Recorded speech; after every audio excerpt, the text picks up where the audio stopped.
started in 2014. I was working at the maximum security prison in the state of Illinois, where I reside. And the maximum security prison that I worked at was notorious for how old, how creepy it looked, and the type of population that was in there. The people that were in there, and I used to work the night shift, used to be all the time in a lot of agony, a lot of pain, a lot of suffering. There's just bad vibes. But me, as working in public safety, I knew that I needed to do my job, and part of me just felt for some of them people there. But what I'm trying to say is that I worked in an environment where negativity was ruling. So, but it got to me. It got to me finally where I couldn't sleep. There was a case where I had to witness as a correctional officer. I had to witness exorcism on one of the inmates. It got that crazy. So overall, the negativity was really bad. That it caused me very bad insomnia. Hello, everybody. I will say all the hellos and answer the questions in the end of the my story. And again, I appreciate you guys tuning in. I think it's a great opportunity. So again, back to my story. So I was working for a maximum security prison that caused me to feel almost restless as far as my inner energy. I just couldn't see it. I couldn't do it anymore. And one time, after working many hours, and I had to commute from home to work, it took me 1 hour each way. So it would get old driving those empty countrysides with really nothing to see. And one day it happened on my way back from work, right on my day off. I drive in this road that I always take from work into work. And all of a sudden, I don't know what happened. I either fell asleep, I lost control in the vehicle, and it was a road that the speed limit was 70 miles per hour. And all of a sudden, my wheel locked and my brakes locked, and I felt like I just cannot control the van that I was driving. And at first I didn't know what to do, and I'm looking at the speedometer, and instead of the speed going down because I let go of the gas pedal, the speed was going up, like it was just increasing. And in the lane in front of me, since it was 7 a.m. and I got off the night shift, there was I could see a lady with 2 children behind her, probably taking them to school.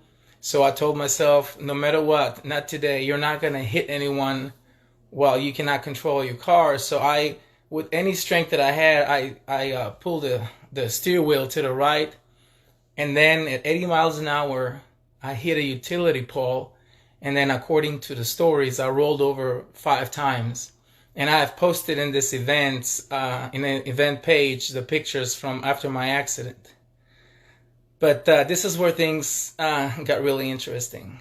So on my way to, not many people during car accidents can expect the accident to happen. Not a lot of them can really control the moment where they get, the moment of impact. I mean, everything usually happens very fast, and we don't even have enough time to process it. I don't know if it was fortunately for me or unfortunately for me, seeing myself in 80 miles an hour heading to this big utility pole, knowing that I'm not going to make it no matter what. I remember that instead of me being scared or intimidated or just terrified of dying, I smiled. And I could not understand why at that time. I just smiled. It almost like as my soul felt like, wow, it's time. And all I remember is that moment of impact. And after that, I remember opening my eyes. I was upside down. The car was completely, somebody here saying a pretzel, it was completely squashed. I ended up, I don't know, 200 feet away from the place of impact. And all I remember when I woke up, when I was awake, it was ironically the most uncomfortable, scariest situation in the world. but yet that was one of the best feelings I've ever had in my life. And many times people ask me how to describe this feeling. And there is no earthly way to describe this feeling. I must say that I was aware of what happened. I remember everything from point A to the moment I woke up upside down. I knew that I came back from work. I knew I was involved in an accident. I knew that I might have fallen asleep and lost control in the car. I knew everything. So I was in conscious. I didn't just, didn't remember, but I knew exactly where I was. But what was beautiful and yet confusing was the fact that at that moment I had the most amazing silence that I've never experienced before. Think about all the sound is completely sucked out of the world, where you are in a constant state of just nothingness and peace. I lost all senses but my vision. I couldn't smell. I was definitely not in pain for being in such a bad car wreck. There was no, like I said, there was no smell. I couldn't hear anything. And it felt as somebody was tickling me, just completely getting me comfortable and relaxed. Now, this is very different from other people who see a light, who see a tunnel. And like I said, it's my own personal experience, and my story is still to me a quiz. And this is usually the difference between near-death experience and out-of-body experience. When near-death is you literally near death, you just died and somebody brought you back. When in out-of-body experience, you somehow project yourself to some sort of like in-between dimension, and there is such a thing, and I'll get there in a minute. So back to my experience, I felt that everything was so peaceful. I did not want that moment to end, though I was pinned inside the car. So I remember trying to get out by myself, but yet everything was just so pleasant, and I couldn't get out. I was buried deep in the mud, and the whole car was crushed over my knee. And I remember seeing a lady, an old lady, and she was dressed in like 1800 type clothing, and half of her cheek had burn scar on it, and she had a headscarf, and she was just pacing back and forth. And I remember just waving with my hands because I could not hear anything. I could not speak. There was no sound. It was like nothing existed but my eyesight, though I was still in the same scene of the accident. And I remember that I just waved so hard, and that lady just nodded no, like she wouldn't come and help me. And I kept doing it, and she wouldn't come and help me. And I did not judge her. I remember thinking that she was scared to come and assist me, that she didn't want to, she didn't want the car to set on fire, any reason, but I did not judge her. So all I remember was keep on trying, waving at that lady. And again, it's the most beautiful, silent, amazing experience that I don't want to wake up from, but I need to get out. So I was closing my eyes to gather some strength to try to get out. And the second I opened my eyes, it was like somebody just hit play button on a pause movie. Everything came back to life. It was like, it was like the smells, a little bit of blood over my forehead. The sound, the radio was still working in the car. The car was still on. And I felt the pressure, and I felt the pain, and I was in the same spot. I did not change at all. It's just consciousness was changing. And I didn't realize what was going on. And all of a sudden, I remember this EMT just running, sprinting, and tackling the car, giving me IV through the window. And I told the gentleman, I said, hey, why are you giving me IV? Just get me out of here. And all I remember him saying was that he can't get me out. He was waiting on the firefighters to come. So the firefighters arrive, and they use the jaws of life, which is this hydraulic system that's going to tear pretty much the car apart to get me out. And once they got me out, they shot morphine into my stomach, and I was fine. And I told these people, I said, hey guys, I'm okay. I'm totally okay. And nobody would believe me, and because of the scene of the accident. So they picked me up and took me into the ambulance, and they were rushing to the hospital. And the whole time I'm asking the deputy sheriff that was there taking notes, I said, hey, I was asking her, isn't it against the law for a citizen not to help and not a citizen in distress? Like that, that lady could have helped me or called you guys, and she didn't. And all I remember, this police officer looked at me and she said, "What lady?" We were the first in the scene. So nobody seen a lady there, and there was absolutely no one around until the emergency vehicle arrived. And to me, there was nothing but a miracle, because I could not believe that I got out of that accident not only alive, but if you'll wait a minute, I'll tell you miracle number 2 that happened in the hospital itself. But to know that I have experienced something that in my personal belief is the in-between. There is not a lounge before the afterlife. There is a dimension that we go through before we cross over completely. I think that when people see the light, they are ready to cross over, because the light is the final destination. But I think that there is a place that I unfortunately visited that wasn't pleasant as far as the surroundings, as far as that presence that was next to me, that lady. But yet I felt protected. I felt like somebody saved me, because I was surrounded by nothing but peace until it was time for that peace, for those wrapping arms, for those loving arms to leave me. And then I just went back to the normal world. And I could not explain it. I kept on thinking about it, try to read about it, and people gave me different ideas of what it could have been, because I know I didn't die. And what happened was that when I went to the hospital, I remember they just rushed me there, and they gave me all these emergency CT scans and MRIs, and just rush you from here. It's a trauma case, and if anybody here has ever worked in a hospital, the trauma patients are the ones getting taken care of first. And though I was a trauma patient, they did all these MRIs and all these scans, and I remember the doctor coming into the room and telling me, I've been here for like 20 years and I've never seen anything like it. And I said, "What do you mean, doctor?" And he says, "Well, I'm going to let you go. You're going home. You don't even have a scratch. Not even a broken pinky. Not even a bruise." I left that hospital an hour after. And to me, that was even a bigger miracle than just having my experience. I believe that experience was a calling. I believe that experience was a way for me to show me that there was really more to life. Because prior to that accident, I was one of the most materialistic people you've ever met. Like, I knew I had a gift growing up, because my mom has a gift and her mom had a gift.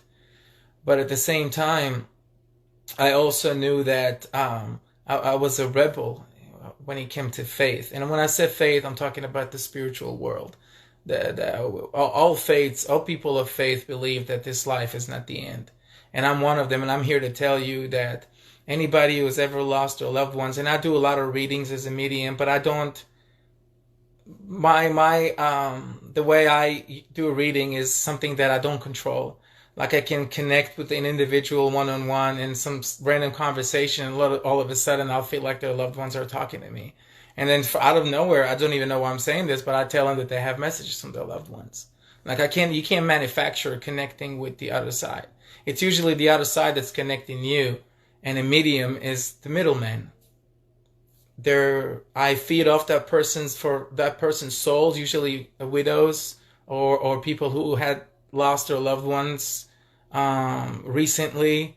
For some reason, I'll connect with them, and I'm getting goosebumps just talking about that. But I had this recent story, and if you don't mind me telling, and I know it's no longer my own personal story, but just recently I met that 80-year-old widow who just became a widow, and I was able to connect with her husband, and knew his love for music and how much he loved dancing, and he was a dancer. And she started crying, and we bonded, and this is what I love about this, is because being a medium and reading, it's not something that should be manufactured at all. We help people out of the kindness of our hearts, and we help people so we can cause them to ascend themselves and to be more spiritual. Because the more spiritual, the more you can enlighten your soul to come out of this earthly prison, earthly shell that it's called a body. And after this accident, I really knew that when it's your time, it's your time. And there is a purpose for everybody in life. And again, I'm telling you my personal experience. This is not anything to do with faith. You can believe in whatever you want, but just know that there's more to life than just life itself as we know it. Our main job is to collect all these spiritual things that no money or materialistic things can buy. And this spiritual backpack, I call it, just good deeds, faith, know that you have a soul. In light, have that soul expand out. And I believe by doing that, you'll either find your calling, and the main thing is to never be afraid of death. Because I always said after my accident that everything, and think about it, everything that's born is sentenced to die, and everything that dies is actually sentenced to live. Our soul lives forever. This is just a hallway leading to a lounge that leads to a bigger lounge. And in this hallway, we got to find ourselves and our own inner light and spread it. That's our main goal. So I just want to tell you thank you so much for listening and watching. I don't usually do these live ones, but I kind of got addicted to this group. So if anybody have questions, if you have any kind of questions, I'm more than happy to answer them now after I'm done with the story. And if you don't mind, let me just grab my coffee. Okay, so Lena, do you think the lady was one of your guides and she wouldn't help because it wasn't your time and you were okay? Could be. She dressed up like in the 1800s. I don't know. I mean, sometimes one of the theories that somebody told me was like astral projection. Like I didn't want, the power. I believe in the power of the will. Like we can do amazing things if we really just want to. I believe that our souls are like very powerful, and I believe that I just didn't want to die. So it's almost like I teleported myself somewhere to the 1800s and came back. Just didn't want to die. Maybe that's why I wasn't hurt. But I don't know. It's just an assumption. I really don't know. Hello, everybody. Yeah, so if you have any questions, because that experience gave me a lot of wisdom about the afterlife, about, not be afraid of dying, how to, when I worked at a hospital myself, because later on I worked at a hospital. I wanted to work at a hospital because it was just something that it was close to me. And I wanted to see families and patients. And sometimes I used to talk and encourage patients, especially terminal patients, people that have cancers and stuff. And when I used to talk to them about my story, I could see a smile on their face and how they're like not as afraid. Are you fully recovered and still working at the prison?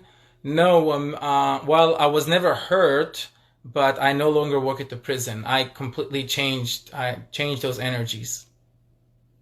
Money is not everything anymore.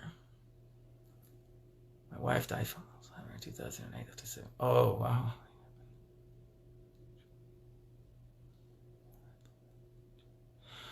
Well, dreams, in my opinion, dreams are not always a way to connect.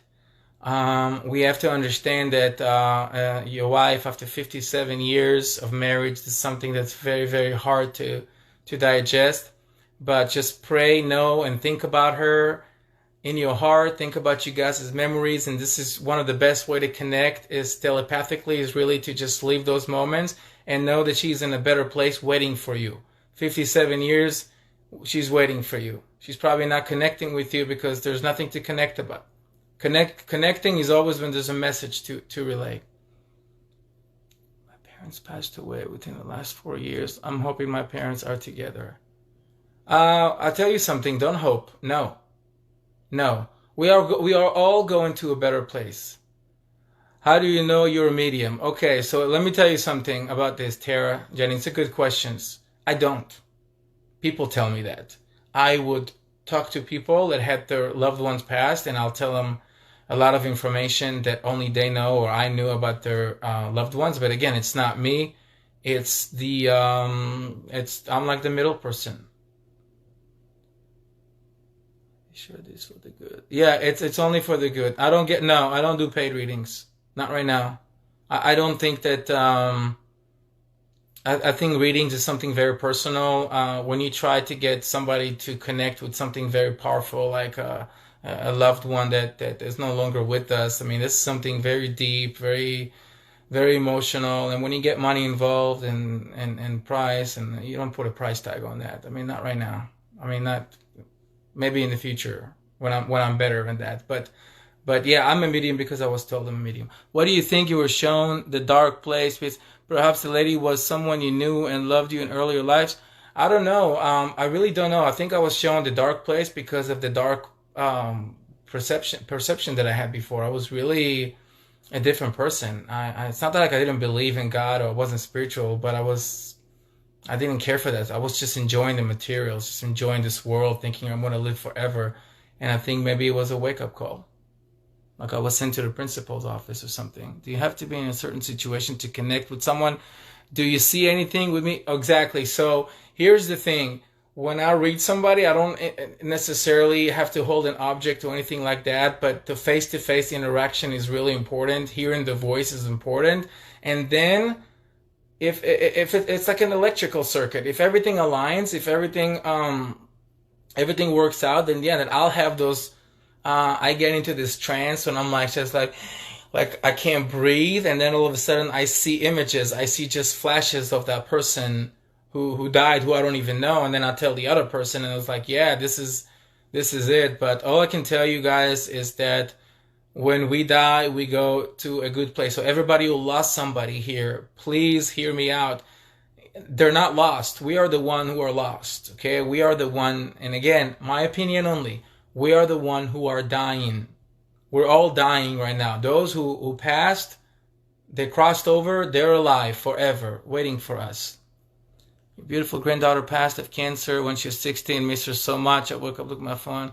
They're taking very interested. Thank you. Oh, well, I'm so happy that it can connect you to your granddaughter. What I can tell you is when people pass in young age, that means that really that they just had their soul had to complete a very small role. Sometimes you know about babies that die from sudden death syndrome, SID, and in the science community, they have a hard time. Almost, I don't think that everybody knows what causes it.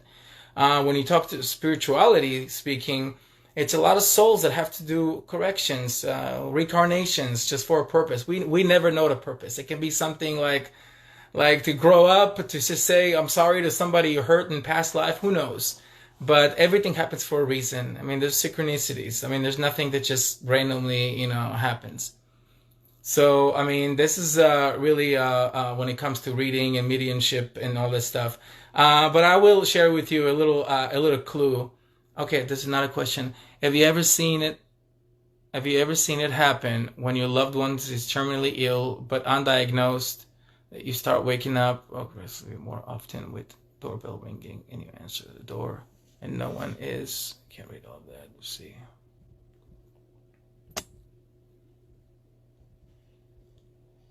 I cannot see. Oh, but no one is out there. Okay.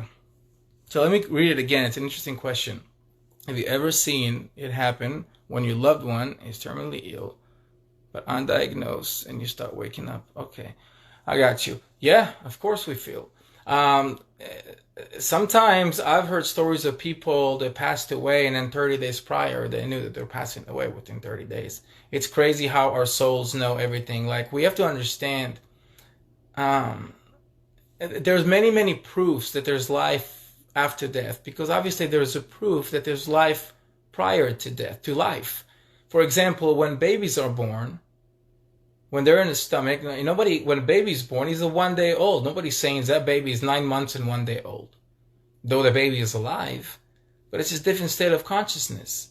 For example, if two twins will be in the womb and one of them will be born, it's born to a new world, born to life, while the twin inside still thinking it lost its twin brother or sister. It will be a tragedy, but they're in a different type of consciousness. Just know that our souls as souls are not enjoying this journey. Our souls are not meant to be limited. We don't meant to hurt. We don't meant to be in agony. We don't meant to be in sadness. I personally believe we're a part of God himself. So when you're part of God, you're perfect. You're light. You're just nothing but amazing feeling and just pure light. But when we came here, we had to be inside that dress called body, and we had to face temptations, and we have to face pain and physical challenges, and this is the journey. The question is how you take it. Are you going to take it as something that is just one and done, or are you going to think that this is just a journey that preparing you for the real journey? I mean, we are the most sophisticated mechanism on planet Earth. No scientists, not even a billion scientists, cannot create just a cell system that we have in our bodies. So I believe that every creation witnesses creator. And once we know that this beautiful body and beautiful nature that we have around us and everything is so balanced, like everything was created for us, I don't believe that our role here is just to live 70, 80, 90 years and die and there's nothing going on after this. So I know that I was the closest to dying, and I felt something like I was in two different dimensions. And I know for a fact, from my experience, that I wasn't out, I wasn't knocked out, I wasn't forgetful. I did a CT scan, no concussion. I just saw what I needed to see. I was able to peek on the other side. And when somebody peeks on the other side and sees, there's nobody that needs to convince me anymore. My journey now is to convince others. Not for the purpose of money, not for the purpose of a business, not for the purpose of anything like that. For the purpose of telling people, telling anybody here, that widow, that brother who lost their family member, their parents, anybody who had experienced a loss, I'm here to tell you, you can still love your loved ones. They can still hear you. They can still see you. They can still feel you. Just because you can't touch them and they're not physically next to you doesn't mean anything. Just like a mother will love, unconditional love, the child in their womb, without even meeting that child. That type of unconditional love, knowing that somebody is there. Just like we love the ones that we lost, though they're not with us physically. It's the same thing. The same thing. We're all going to end up in the same destination sooner or later. What do you take out of it is the question. Do something better each day. Believe in yourself. Believe we're not meant here to... We're just here to build memories, love, spread light, spread love. And I know it sounds to some people like, yeah, it's kind of cheesy, but no, that's the truth. And don't wait to die to find out. So thank you so much. And I hope you guys will share the video. And if you enjoyed it, you can. And I hope that I can do another one if you guys want me to. And we can just do kind of question and answers type thing, because I like you guys' involvement. So do you think people who take their own life go to heaven? Okay, this is a question that has a lot to do with faith and personal faith. I didn't want to really get into that, but people who take their own life, if they go to heaven, I don't know. I just know that it's very unfortunate that people get to a point when they take their own life, because we do not control ever when we are born, what family we are born to, what year we were born, what sex we were born, what characteristics we'll have. These things are really out of our choice. Same for when we die. Nobody really knows the exact date until they take their own lives. So taking their own lives, to me personally, is interfering with creation in a bad way. But I also believe that our souls can always be forgiven. And I don't judge. We don't judge people that do that. We just pray for them and things work out. So, well, I'm glad that it helped some of you, and everybody take care. Feel free to be in touch. And I'll try, if the administrators of this page will not be annoyed with my constant events, I will be more than happy to share some more stories with you. And again, I apologize for doing it from my bedroom. I really wanted to do a nice, better setup, but I'm myself recovering from a procedure, and to me, doing this in front of you already made me feel better. So God bless you all. Thank you for watching. Until the next time, like again, just believe that your soul is there, is bright and beautiful. So thank you all.